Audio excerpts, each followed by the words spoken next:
Bismillahirrahmanirrahim. Assalamualaikum warahmatullahi wabarakatuh. Selamat pagi teman-teman. Kembali lagi di video PC Software. Hari ini kita akan mencoba melanjutkan terkait web development untuk pemula. Kita buka Visual Studio Code.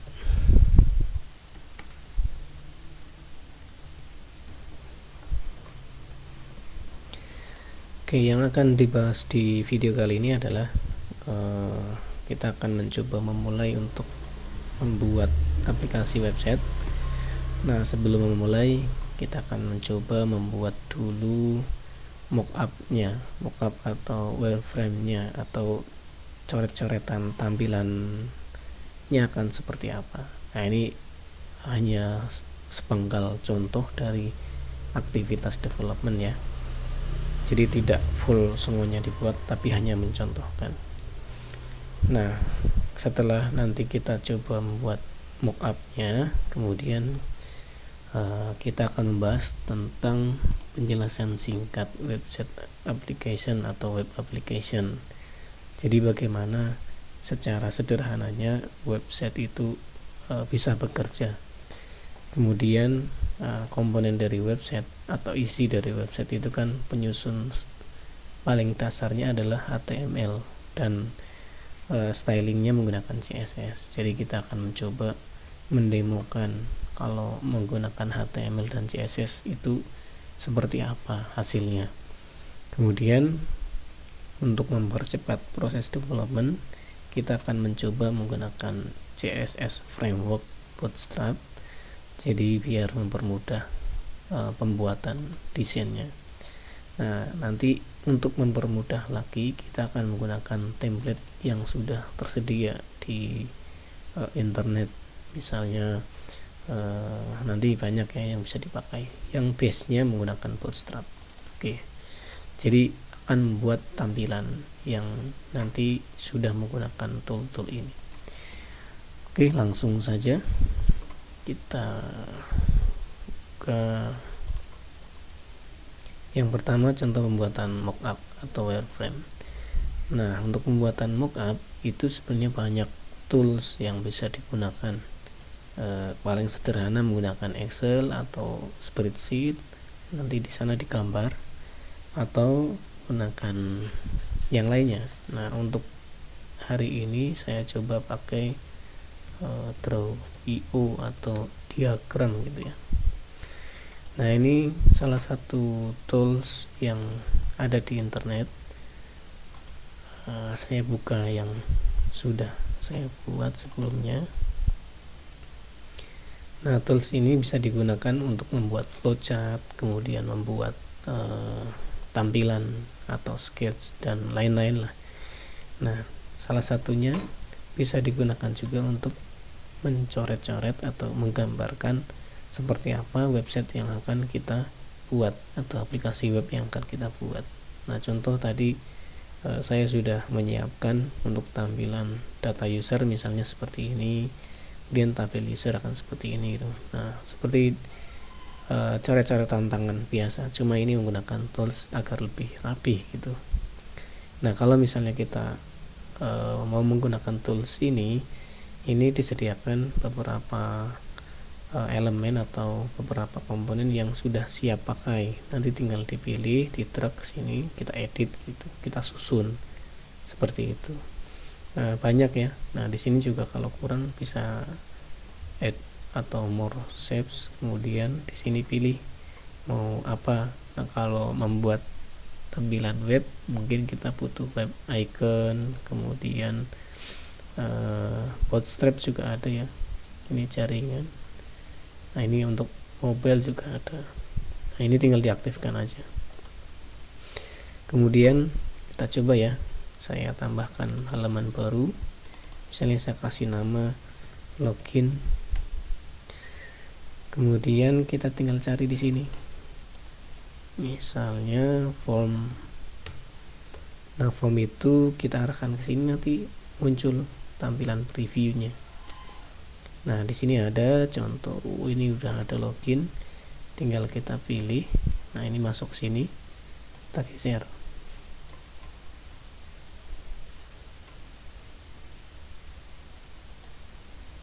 Nah, misalnya seperti ini ya. Kemudian tinggal disesuaikan. Saya pengennya misalnya, ini saya hapus dulu.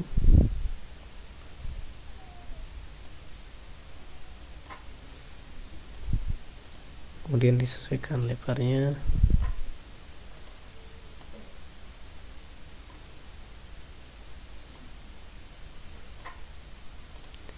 Kemudian login menggunakan apa? Misalnya ini username. Ini saya gedean. Kemudian password. Kemudian ini nggak perlu saya hapus. Kemudian misalnya tombolnya di sebelah kanan gitu. Ini second in. Kemudian di atas saya tambahkan teksnya.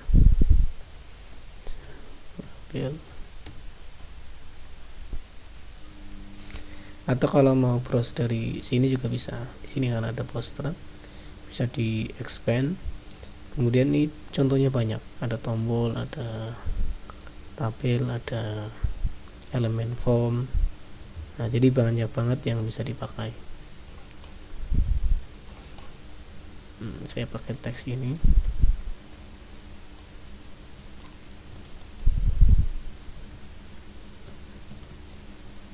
Ini untuk judulnya. Kemudian di sini sebelah kanan ada untuk mengatur ukuran fontnya. Misalnya tebal.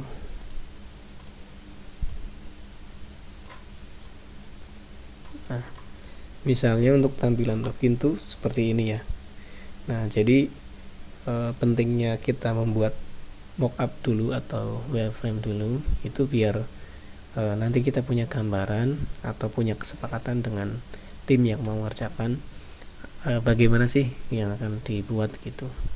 Nah, kalau ini benar-benar jadi acuan, nanti juga sudah dipresisi, misalnya ukuran ininya berapa, kemudian kelengkungannya berapa, kode warnanya apa gitu. Sebenarnya seperti itu. Tapi minimal adalah dari mockup ini sudah punya gambaran yang spesifik apa yang akan dilakukan atau yang akan dibuat gitu.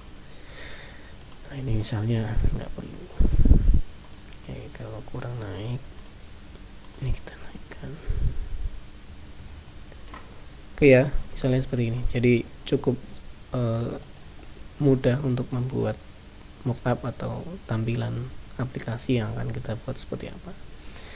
Nah, bisa menggunakan tool ini. Nah, sebenarnya toolsnya banyak banget ya, silakan nanti di explore. Ini saya contohkan salah satunya ini untuk membuat mockup. Oke, setelah mockup dibuat, kemudian kita coba bahas dulu web application itu apa sih gitu ya. Nah, di sini contoh kita cari webpack flow work, ini akan keluar contoh gambar-gambar yang menjelaskan tentang website. Nah, ini saya ambil salah satu contohnya. Jadi website itu cara kerjanya kan diakses menggunakan browser, web browser. Contohnya adalah Chrome atau Mozilla Firefox gitu ya. Kemudian dia akan, ketika kita mengetikkan URL kemudian enter, nah dia akan merequest ke server. Nah, ini web server. Di server akan dihandle oleh web server terkait request itu, nanti akan direspon apa. Nah, ini akan kembali respon. Nah, respon dari web browser biasanya adalah kode HTML atau kode yang menyusun website ya, minimal HTML, CSS dan lain-lain gitu. Nah, di sini ada pengolahan di si web servernya. Jadi kurang lebih cara kerja dari web itu seperti itu. Nah, web server ini bisa online, bisa di lokal kita, bisa di manapun. Yang penting dia memang aplikasi yang bekerja atau berfungsi seperti web server. Nah, detailnya di sini. Ini salah satu penjelasannya. Ini kalau static web. Jadi static web itu ya halaman webnya itu seperti itu. Artinya tidak dinamis sesuai dengan kondisi atau request yang diinginkan. Jadi ketika merequest ke web server, ketika mengetikkan URL atau berinteraksi dengan web browser, ini akan ada request ke web servernya akan merespon tampilannya, nanti akan dirender di web server, web browser gitu ya. Kemudian kalau dynamic web ini akan ada proses dulu di application server. Nah, kode yang di web server itu biasanya ada kode-kode program yang dinamis seperti PHP atau yang lainnya gitu. Nah, kalau nanti menggunakan database, maka seperti ini skemanya. Jadi request ke web server akan memproses request tersebut, kemudian ada logic apa, ada permintaan ke database, berarti akan query ke database. Nah, ini ada database servernya. Nah, kalau nanti dapat record set dari database akan diolah, kemudian ditampilkan, direspon ke web browser atau klien gitu. Nah, secara sederhana cara kerja web itu seperti itu. Kemudian kita coba, kalau web itu kan base-nya adalah HTML ya. Jadi kita akan coba dulu. Oke, kembali ke sini. Ini penjelasan singkat, udah kita coba praktekkan. Nah, contoh ini adalah git dari repo yang kemarin ya. Kalau sebelumnya belum mengikuti bisa melihat video sebelumnya terkait dengan git jika belum paham atau belum tahu tentang git. Oke, saya akan coba buat file di sini baru, misalnya index.html. Nah, .htm atau HTML itu adalah file yang menjelaskan bahwa ini adalah HTML. Oke, kita ketikkan di sini hello world. Nah, misalnya seperti ini ya, kita simpan. Kemudian nanti akan diakses menggunakan web browser. Nah, ini kalau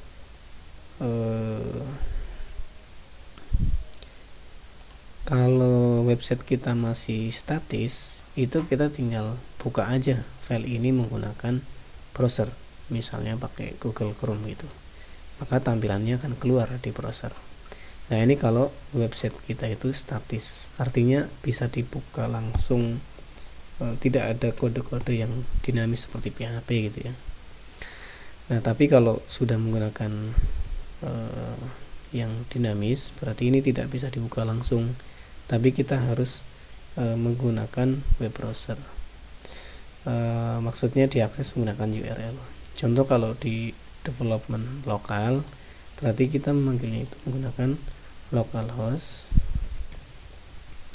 kemudian nama websitenya atau nama folder kerjanya. Ini tergantung developmentnya pakai apa ya. Kalau ini PHP atau HTML dan PHP, ini bisa menggunakan SAM, nanti diakses di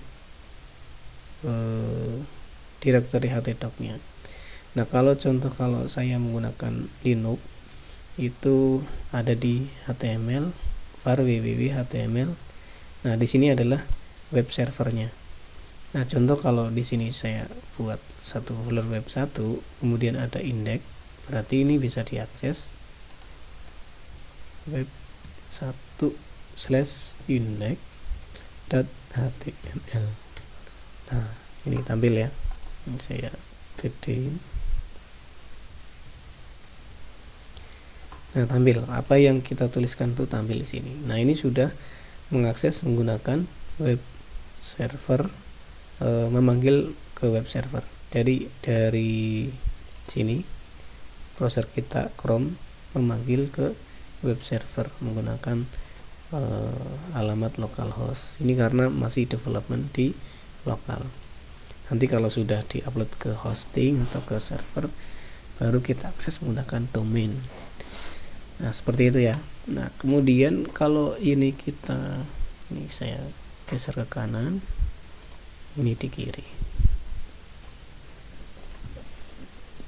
Kemudian kalau kita ketikkan misalnya di sini selamat pagi, kemudian semangat gitu, kita simpan. Kemudian di sini kita buka lagi atau reload. Nah, itu tampilannya akan seperti ini. Jadi kalau script tulisan yang kita tulis seperti ini itu tidak akan sama persis yang ditampilkan di browser.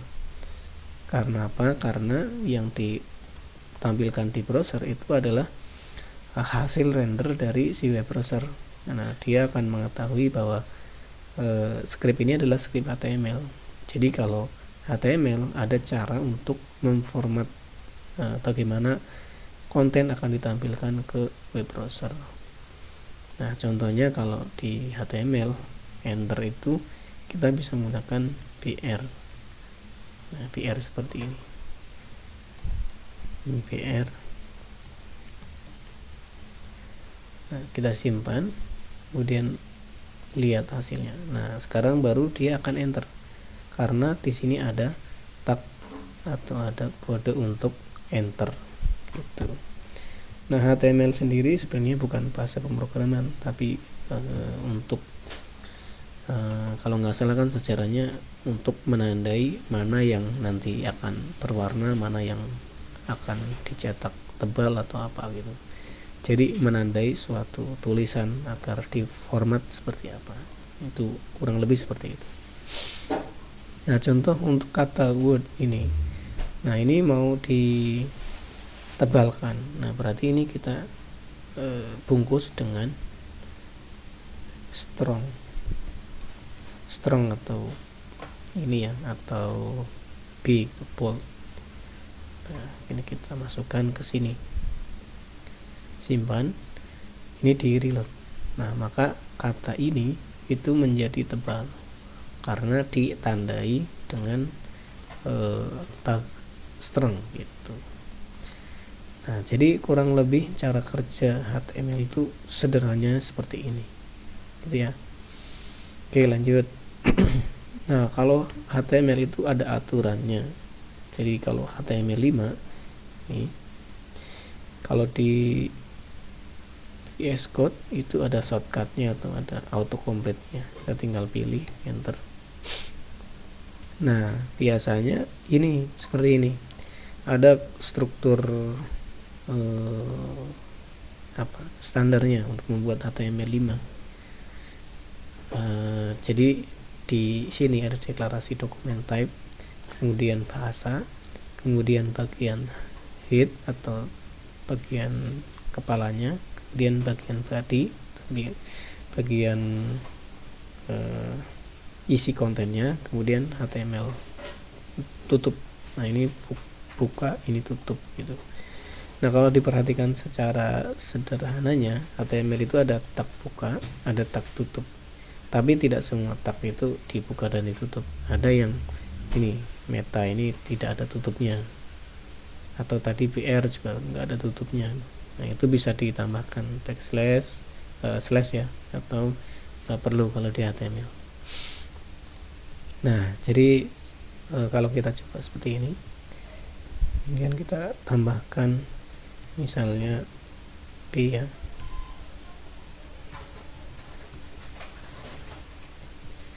Ini kita simpan, maka tampilannya kan seperti ini. Nah, bagian yang ditampilkan itu biasanya ditulisnya di body.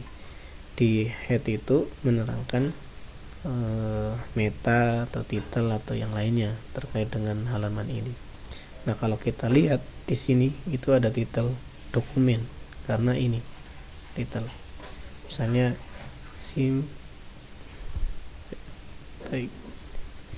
kita simpan, kalau titelnya kita ganti maka di sini akan berubah.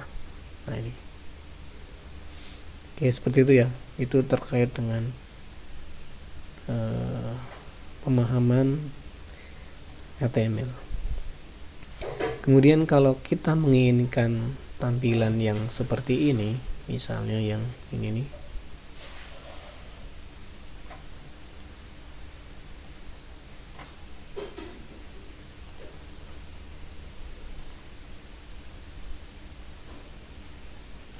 nah, tampilan yang seperti ini itu bagaimana cara membuatnya di HTML. Nah, contoh aja lah satu ya, tombol ini. Bagaimana membuat tombol? Nah, kalau di HTML buat tombol itu kita tambahkan enter, kemudian ada button, misalnya kata-katanya tambah data.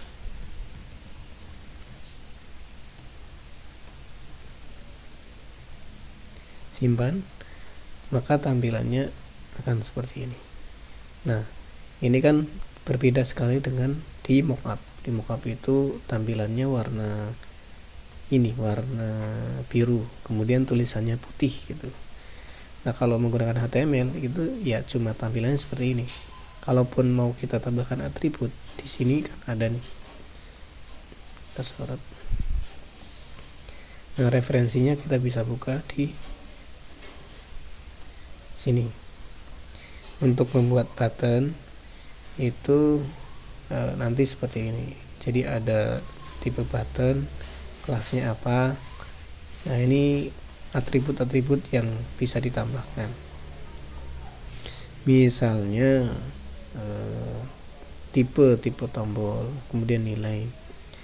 Nah, hanya seperti itu. Contoh kalau kita mau menambahkan warna bagaimana? Kita coba. Nah, color nggak ada. Paling ya di sininya kita tambahkan teksnya berwarna gitu. Cut.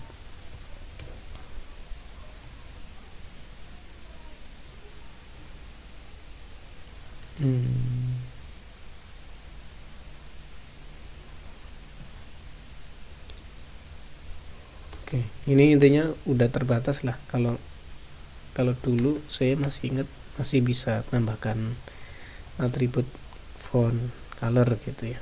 Kalau di sini kayaknya udah nggak disupport. Nah, jadi kalau kita hanya menggunakan HTML itu akan sangat terbatas gitu ya. Intinya seperti itu sih untuk pembahasan terkait HTML. Jadi HTML itu lebih ke strukturnya. Kalau bangunan ya kayak besi-besinya atau semennya dan lain-lain tuh. Jadi seperti itu. Nah, kalau kita membangun rumah hanya pakai besi, pakai beton, kemudian pakai pasir dan lain-lain, itu kan nanti ya jadi diaduk, kemudian dibuat rumahnya jadi, cuma kan kurang bagus ya, karena nanti nggak ada warnanya, nggak ada ornamen lain gitu. Nah, itu nanti menggunakan CSS. Oke, itu terkait HTML. Sekarang kita masuk ke CSS. Nah, CSS itu yang berfungsi untuk memformat tampilan dari HTML. Jadi kalau saya pengen ini warnanya warnanya biru, berarti di sini kita tambahkan style. Nah, di dalam atribut style ini adalah kode-kode CSS. Misalnya background color ya, background color blue. Simpan. Maka sekarang background dari tombol ini akan berwarna biru gitu. Kemudian warna hurufnya mau putih gitu.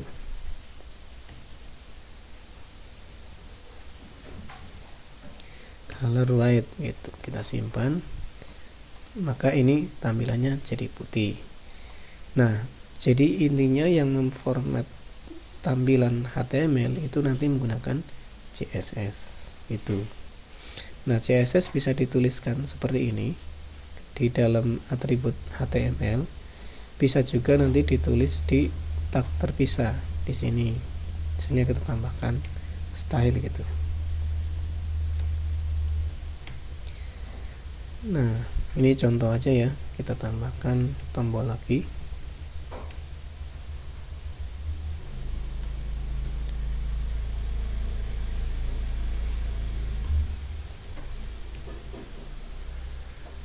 Kita simpan. Nah, lihat hasilnya. Di sini ada tombol 1, ada tambah data. Nah, kalau kita pengen CSS ditambahkan ke sini tapi tidak di atribut, tidak ditulis di sini, ini kita bisa nulis di style tag style di header atau di body atau dimanapun yang penting masih di dokumen ini. Misalnya kita tuliskan button, kita pilih misalnya kita buat biar dia melengkung ya, border radius misalnya 10 px, simpan, kita reload. Nah sekarang jadi bulat karena ada border radius untuk melengkungkan bordernya gitu, tiap pojok-pojokan border. Nah ini kenapa bisa ditulis di sini? Nah ini kenapa bisa ngefek? Nah karena itu kita tulis di atribut style. Jadi penulisan CSS itu bisa di dalam atribut HTML menggunakan style, bisa juga ditulis di dokumen tersebut di tag terpisah. Nah bisa juga nanti di sini kita tambahkan src misalnya, kemudian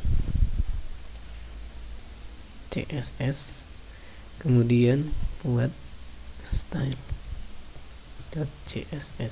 Nah bisa juga ditulis terpisah, namun kalau ditulis terpisah syaratnya adalah di sini kita harus ngelingkan dengan file yang tadi itu ada di mana. Nah misalnya tadi itu ada di src, kemudian css, kemudian style.css.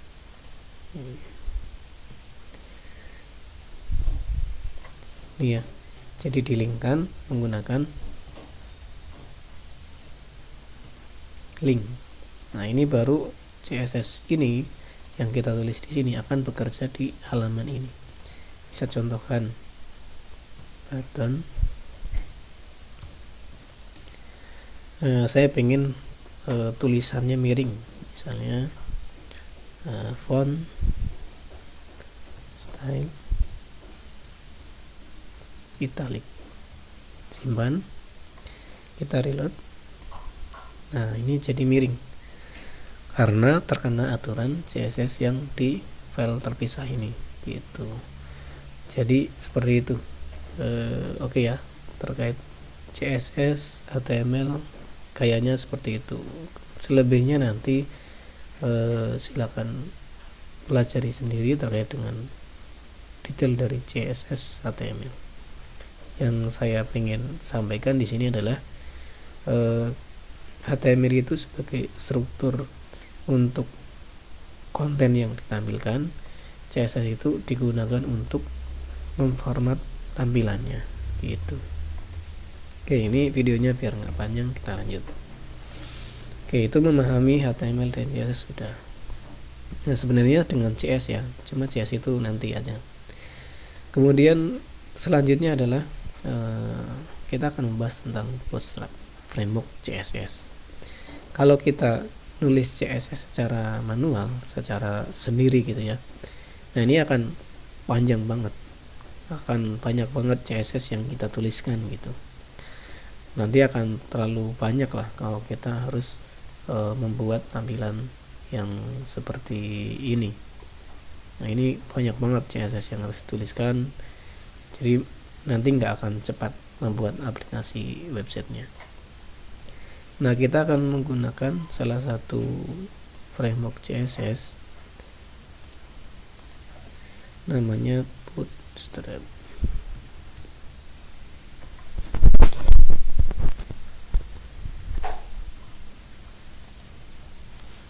Bootstrap itu salah satu web framework CSS framework yang cukup populer dulu ya. Sekarang sudah banyak yang menggunakan Tailwill atau yang lainnya.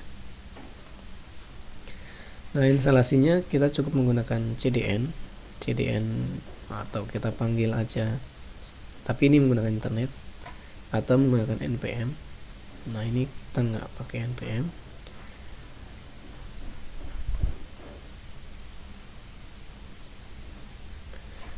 Atau kita download manual gitu ya. Ini bisa lihat di sini yang sudah dikompil source file atau example. Kita pilih yang ini aja, yang sudah di compile, download.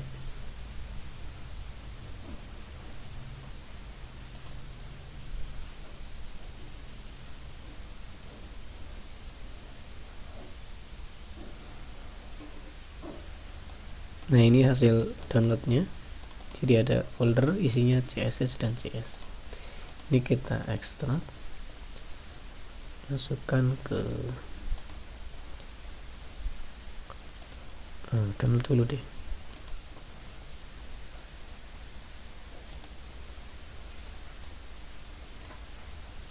Nah, ini ya. Kemudian kita pindahkan ke sini, misalnya ke src gitu. Kemudian kita rename biar gampang.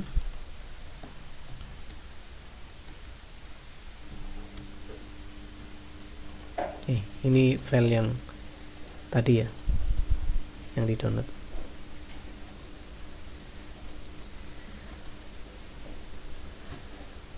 Kemudian kita tinggal menambahkan ke ini kita, ke halaman yang akan menggunakan Bootstrap.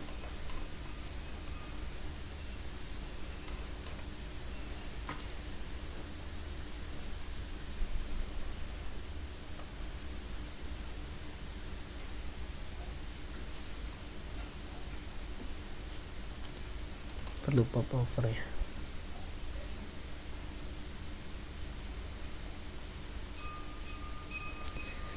Nah, kemudian example-nya di sini kita bisa lihat atau bisa download kalau mau melihat contoh-contoh dari penggunaan Bootstrap. Nah, ini kita buka.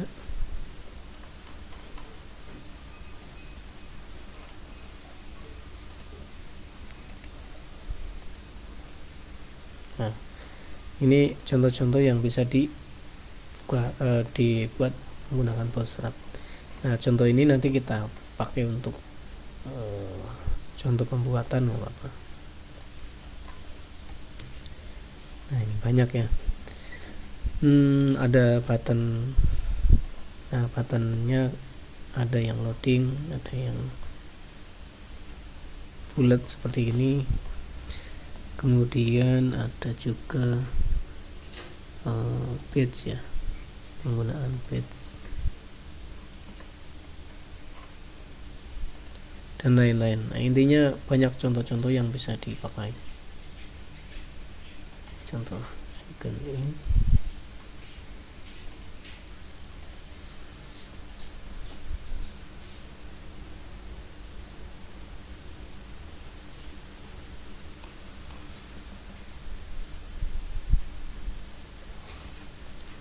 Ini dashboard.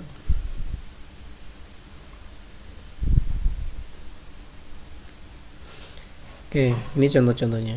Kemudian kita akan coba menggunakan Bootstrap. Nah, kalau menggunakan Bootstrap, intinya nanti kita perlu install dulu ya. Nih, cara installnya nanti script CSS-nya dilinkkan di bagian head. Nah, tadi. Kemudian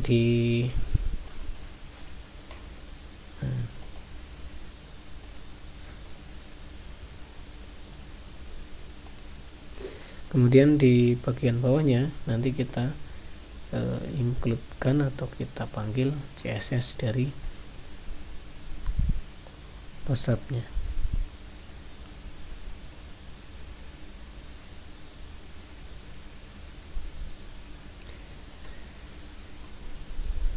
Nah, ini contoh-contoh manualnya ya, bagaimana kontainer. Oke, kita coba langsung.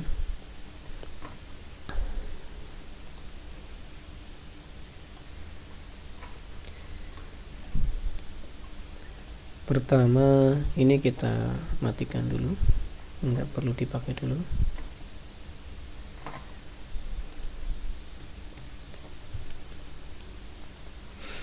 sini kita linkkan CSS yang ada di Bootstrap.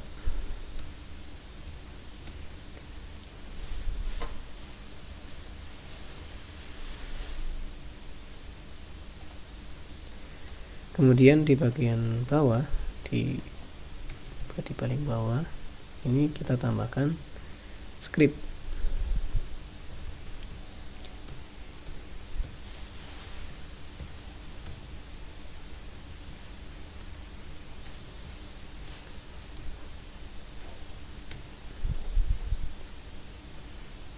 Bootstrap apa bundle ya?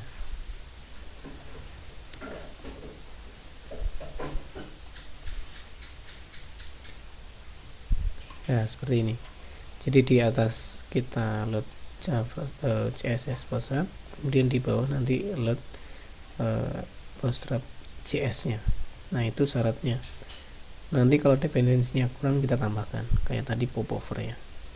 Nah sekarang kita coba simpan dulu, kemudian lihat hasilnya. Nah hasilnya kan masih ini ya, masih seperti ini.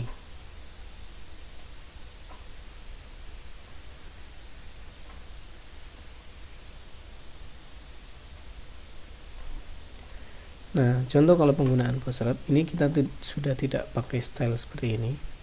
Kita komen aja. Saya pakai tombol yang satu. Nah, kalau mau ini diformat sesuai dengan tampilan di Bootstrap, contohnya kan di sini ada button. Nah, ini contoh. Jadi kita cukup menambahkan kelasnya aja. btn primary, maka seperti ini. Kalau outline akan seperti ini. Itu. Kalau size-nya LG maka akan besar. Nah, seperti itu ya. Kita coba di tombol ini kita tambahkan kelas btn. Simpan.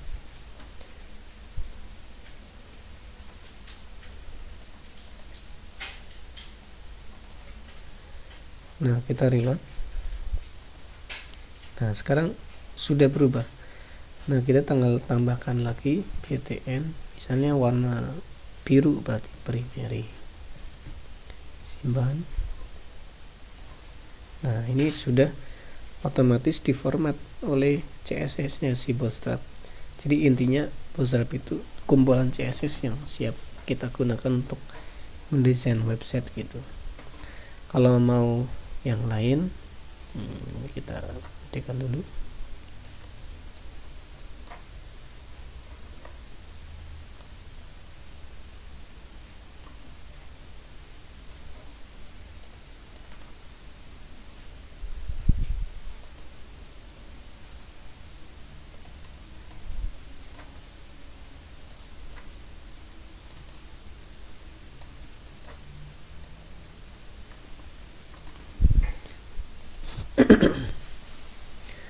Nah, intinya ini tinggal dipakai ya kelasnya ini. Contohnya yang ini, yang outline. Kita tinggal ganti kelasnya. Simpan. Maka tampilannya jadi seperti ini.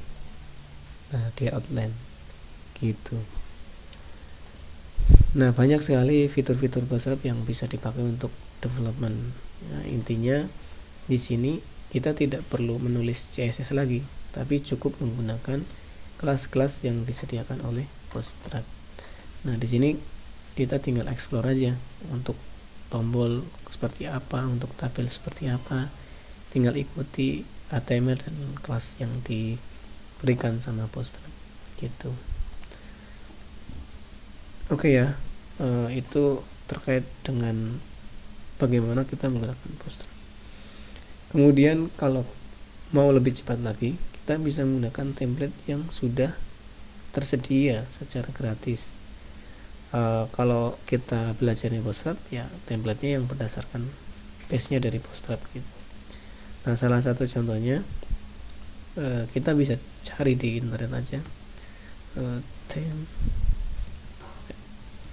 Bootstrap 5 misalnya.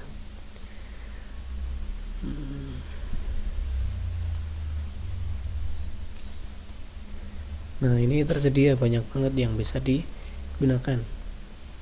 Ada yang admin, ada yang web luarnya, ada yang blog gitu. Nah, ini kita tinggal lihat-lihat aja.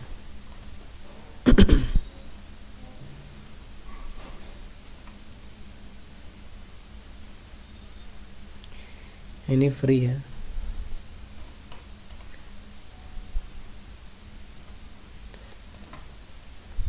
Atau yang sering saya pakai biasanya admin LTE. Nah, ini juga bisa dipakai. Ini base-nya dari Bootstrap juga. Ini kalau mau dilihat ada tampilan ininya, dashboard, kemudian ada contoh grafik, ada contoh tabel dan lain-lain gitu ya. Nah, ini kalau mau pakai silakan di download. Nah, saya contohkan yang mana ya yang gampang.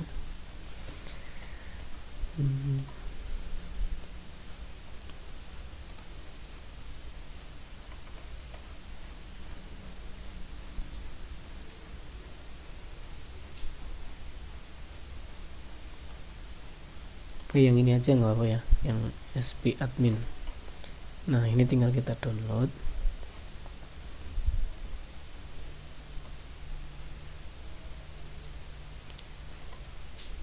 Kemudian kita buka, kemudian ini di ekstrak.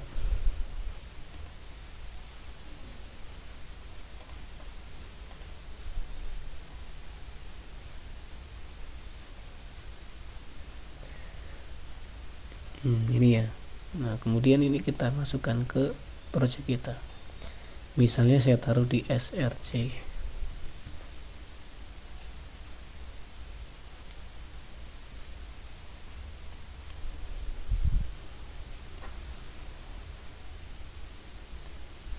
Nah, karena template ini sudah jadi, di dalamnya itu bukan CSS dan ini aja, tapi sudah lengkap gitu ya.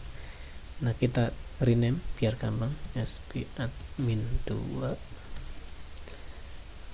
Nah, isinya ini sudah jadi, tinggal kita gunakan template ini, kita contoh lah istilahnya ya, kita copy paste dari sana. Nah, kalau mau dicoba diakses dulu, berarti di sini kita akses src sp admin 2. Nah, ini forbidden.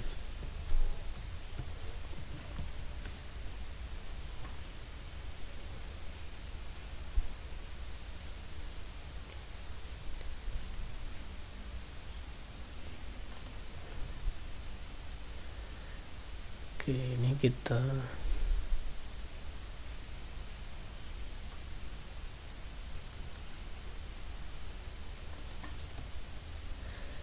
nah, kalau di Linux ini ya, saya perlu ganti permissionnya dulu.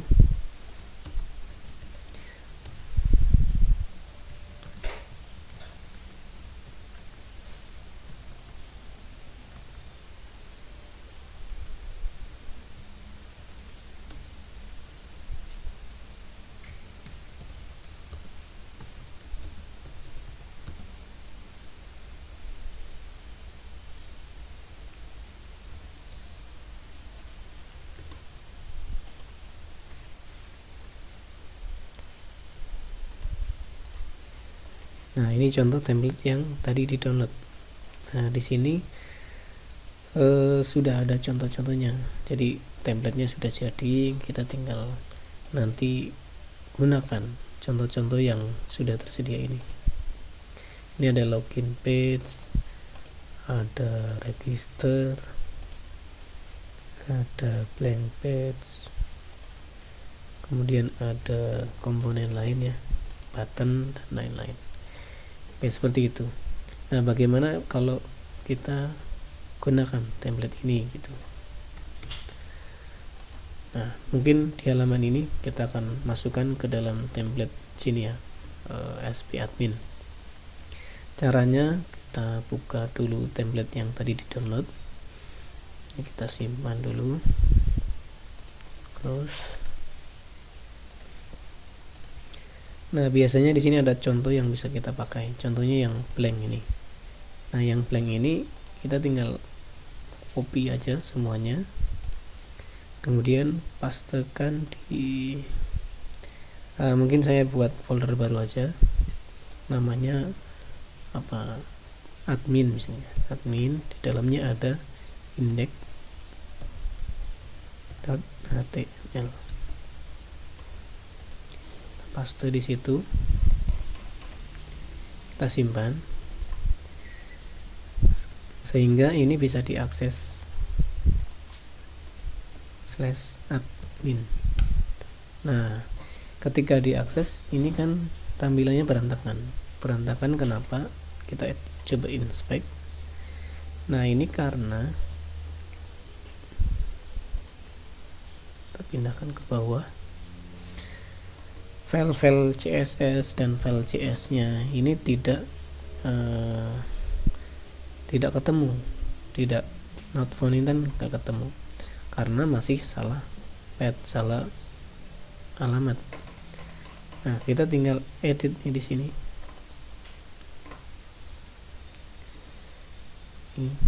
Semua yang href, src itu kita ubah.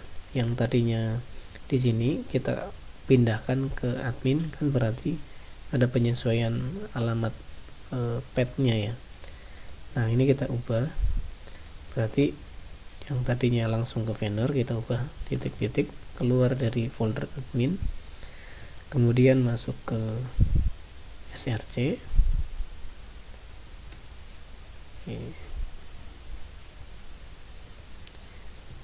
Kemudian masuk ke sp admin 2/ gitu. Nah, ini biar sesuai alamatnya. Nah, nanti kalau kita menggunakan PHP ini akan kita dinamiskan, akan kita variabelkan gitu ya. Nah, ini diulangi untuk semua yang link.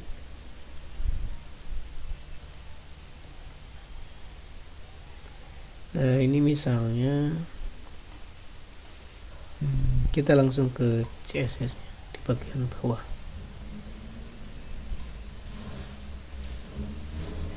paste di sini, simpan. Udah. Nah, ini alamatnya sudah disesuaikan, kita simpan, kemudian di reload. Nah, maka tampilannya sudah sesuai. Nah, ini yang not found ini kan gambar ya, nanti nggak apa-apa, kita bisa ganti gambarnya. Intinya template yang tadi di download itu sudah kita gunakan di sini. Nah, tinggal kita pahami template ini seperti apa. Nah, kalau kita baca source code ini kan di bagian head ya, di bagian atribut halaman ini ada sp admin 2 blank page di sini. Nah, ini kita tinggal ubah, misalnya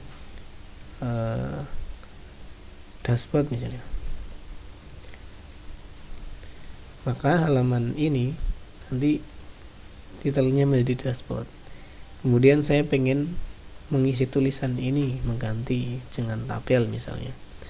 Nah, berarti itu ada di mana? Kita cari blank page. Ini link. Nah, ini di sini. Nah, di sini ada keterangan begin back content. Berarti di sinilah konten-konten yang ditampilkan di sini, di halaman ininya, tengahnya. Nah, ini kita bisa ganti, misalnya menjadi dashboard, simpan. Maka kalau di reload ini sudah berubah jadi dashboard. Nah, tinggal kita isi di bawahnya. Dashboard ini akan menampilkan apa? Misalnya kita tambahkan tabel, dimana tabel ini ada barisnya ada headernya, misalnya nomor, nama, and action. Simpan. Maka di sini akan keluar tabel. Nah, tabelnya ini belum diformat ya. Kalau mau diformat kita tinggal tambahkan CSS-nya Bootstrap. Misalnya kelas, table, dan table border. Kalau nggak salah itu. Simpan dan di reload. Nah, seperti ini ya. Ini udah terbentuk tabelnya. Jadi intinya dari template yang download itu kita copy paste ke halaman kita, kemudian kita sesuaikan dari template apa sih yang nggak perlu gitu. Contohnya kan tadi kita udah ubah titelnya, kemudian ubah isinya. Nah, mungkin di bagian yang nggak diperlukan nanti kita hapus. Contohnya di bagian ini, bagian menu. Nah, ini kita cukup perlu dashboardnya aja, yang ke bawah ini nggak perlu, nanti kita tambahkan kalau sudah developmentnya sudah jalan, misalnya menu-menunya sudah tersedia. Nah, berarti kita tinggal cari di sini. Ini ada nav, divider, kemudian nav itu navigasi. Ini yang dashboard. Kemudian nanti ada divider. Kita cek lagi. Ini ada divider, dashboard, divider. Nah, berarti ke bawah setelah divider itu kita hapus. Nih, setelah ini dari heading interface, ini interface sampai ke table paling bawah. Kita ke bawah, table, ini chart, ini table. Nah, ini ya sampai sini. Push.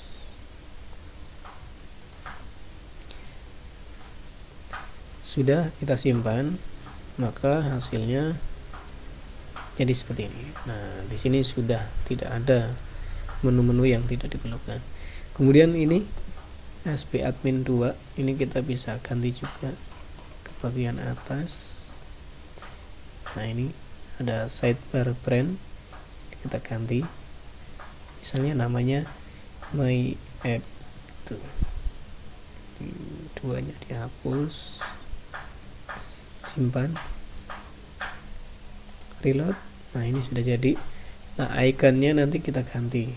Ini kan masih menggunakan font Awesome ya. Kalau mau diganti ya tinggal diganti, misalnya cek, jadi checklist. Nah, seperti ini.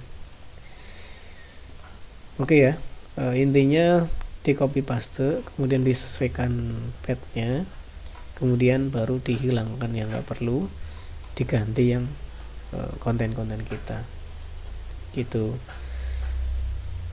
Ini sudah sampai sini dulu, sampai bisa menggunakan template. Nanti selanjutnya akan saya tambahkan dari mockup ini menjadi tampilan yang sebenarnya. Oke, cukup sampai di sini dulu. Selanjutnya akan kita coba lebih detail terkait form, tampilan tabel. Kemudian setelah tampilan tabel dan form, baru desain database, kemudian difungsikan CRUD-nya. Ya, mungkin seperti itu dulu. Kurang lebihnya mohon maaf. Assalamualaikum warahmatullahi wabarakatuh.